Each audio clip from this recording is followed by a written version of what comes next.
Hi all welcome back to my YouTube channel. അപ്പം ഇന്നത്തെ video എന്താണെന്ന് വെച്ചാൽ ഞാൻ ഇന്നും ഇന്നലെയൊക്കെ ആയിട്ട് യൂട്യൂബിൽ കണ്ട ഒരു കാര്യമാണ് ഒരു വ്യക്തിയുടെ ഇൻ്റർവ്യൂ എടുക്കുന്നത് ഒരു പെൺകുട്ടിയാണ്. ഇൻ്റർവ്യൂ ചെയ്യുന്നത് നമ്മൾ വേറെ വീഡിയോസിലൊക്കെ കണ്ടിട്ടുണ്ടായിരിക്കും. നമ്മുടെ യൂട്യൂബർ തൊപ്പിയോടൊപ്പം ഉള്ളൊരു വ്യക്തിയാണ്. പേര് മമ്മു എന്നാണ് പുള്ളിക്കാരൻ്റെ പേര്. പുള്ളിക്കാരനെ അങ്ങനെയാണ് ആ ഗ്രൂപ്പിൽ അറിയപ്പെടുന്നത്.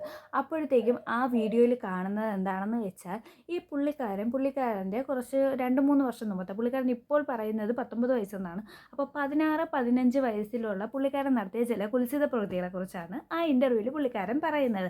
അടുത്തുള്ള വീടുകളിലെ ബാത്റൂമുകളിൽ എത്തി നോക്കുമായിരുന്നു, സ്ത്രീകൾ ഡ്രസ്സ് മാറുന്നത് കാണാൻ പുള്ളിക്കാരന് ഇതുണ്ടായിരുന്നു എന്ന് വെച്ചാൽ ആഗ്രഹം ഉണ്ടായിരുന്നു, അതിന് വേണ്ടിയിട്ട് ചെയ്യുമായിരുന്നു. അപ്പോൾ ഈ വ്യക്തി ഇതെല്ലാം പറയുമ്പോഴത്തേക്കും ഓപ്പോസിറ്റ് ഇരിക്കുന്ന ഇൻ്റർവ്യൂ ചെയ്യുന്ന നമ്മുടെ പെൺകുട്ടി ഇതിനെയെല്ലാം നല്ല തമാശ രൂപേണ എന്ന് പറഞ്ഞ് ചിരിച്ച് തള്ളുന്നുണ്ട്. അതുപോലെ തന്നെ പുള്ളി പറയുന്നുണ്ട് എന്ന് വെച്ചാൽ ഈ മമ്മു പറയുന്നുണ്ട്, മമ്മു ഒറ്റയ്ക്കല്ല ഇതൊക്കെ ചെയ്യുന്നത്, മമ്മുവിനൊരു കൂട്ടാളി ഉണ്ടായിരുന്നു, ഒരു കൂട്ടുകാരനുണ്ടായിരുന്നു എന്ന്. അപ്പം നമ്മൾ ഇൻ്റർവ്യൂ ചെയ്യുന്ന ചേച്ചി പറയുന്നതെന്ന് വെച്ചാൽ എന്തുവാണെന്ന് വെച്ചാൽ ഒരേ വൈബുള്ള 2 ആൾക്കാരെന്ന്. അതെ, ഒരേ വൈബുള്ള 2 ആൾക്കാർ ചേർന്ന് എന്ത് വേണമെങ്കിലും കാണിക്കാമല്ലോ. അപ്പം നമുക്ക് പിന്നെ നാളെ ചെന്നിരുന്ന് ഇൻ്റർവ്യൂവിൽ പറയുമ്പോഴേക്കും നമ്മളെ ഇൻ്റർവ്യൂവറും എന്താ പുളകം കൊള്ളാമല്ലോ. ഈ ഇൻ്റർവ്യൂവിനെ കുറിച്ച് പറയുകയാണെങ്കിൽ ഇൻ്റർവ്യൂ കഴിഞ്ഞതിന് ശേഷം ഒരുപാട് പേര് ഇതിനെതിരെ സംസാരിച്ചുകൊണ്ട് യൂട്യൂബിൽ വീഡിയോസ് ഇട്ടിട്ടുണ്ട്. ഫേസ്ബുക്കിൽ ഇൻസ്റ്റഗ്രാമിലൊക്കെ കുറേ വീഡിയോസ് വരുന്നുണ്ട്. വീഡിയോസ് മാത്രമല്ല, കുറേ ട്രോൾസ് വരുന്നുണ്ട്. ഇയാൾ ചെയ്യുന്ന കാര്യം കുറേ പേര് ഇതിനെ തെറ്റാണെന്ന് പറഞ്ഞ് ചെയ്യുന്നുണ്ട്. പക്ഷേ ഇതുവരെ ആ ഇൻ്റർവ്യൂ ചെയ്ത വ്യക്തിയോ അല്ലെങ്കിൽ ഇൻ്റർവ്യൂ എടുത്ത ചാനലോ ഇതിനൊരു എക്സ്പ്ലനേഷൻ കൊടുത്തിട്ടില്ല.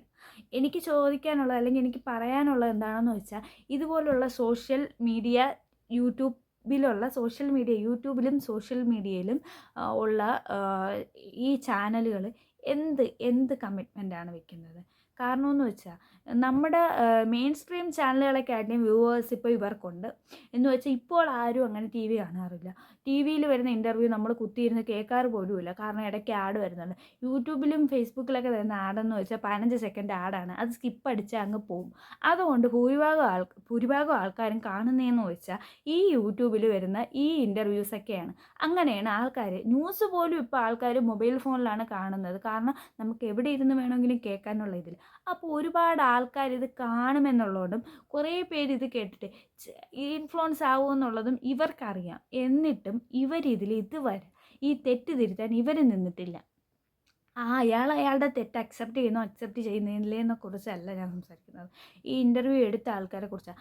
ആ ഇൻ്റർവ്യൂവിൻ്റെ കമൻറ്റ് ബോക്സിലൂടെ നമ്മൾ പോവുകയാണെങ്കിൽ തന്നെ നമുക്ക് മനസ്സിലാവാം നമ്മുടെ നാട്ടിൽ തന്നെ ഇതിനെ നോർമലൈസ് ചെയ്യുന്ന എന്തുമാത്രം ആൾക്കാരുണ്ടെന്ന്. ചില ആൾക്കാർ കമൻറ്റ് ഇട്ടിരിക്കുന്നത് ഒരു ചേച്ചി അനിയനൊക്കെ ഇരുന്ന് സംസാരിക്കുന്ന പോലെയുണ്ട്. 2 കൂട്ടുകാരിരുന്ന് വൈബടിച്ച് വർത്താനം പറയുന്ന കണക്കുണ്ട്. ഒരാൾ കുളിമുറിയിൽ എത്തി നോക്കാൻ പോയതാണ്, വൈബ് വർത്താനം, ഫാമിലി ഫ്രണ്ട്സ്, ഇങ്ങനെയൊക്കെയാണ് കമൻറ്റ് വരുന്നത്. എന്തൊക്കെ പറഞ്ഞാലും നമ്മളിതിൽ ചെയ്യാനുള്ളത് ഇങ്ങനെയുള്ള സംഭവങ്ങൾ ഒഴിവാക്കി വിടുക.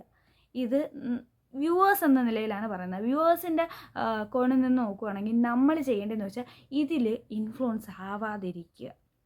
അപ്പം ഇന്നത്തെ വീഡിയോയിൽ ഇത്രയേ ഉള്ളൂ. അപ്പോൾ ഇതിൻ്റെ എന്തെങ്കിലും അപ്ഡേറ്റ്സൊക്കെ വരുന്നെങ്കിൽ വീഡിയോ ആയിട്ട് ഞാൻ വരാം. അപ്പോൾ എല്ലാവർക്കും ബൈ.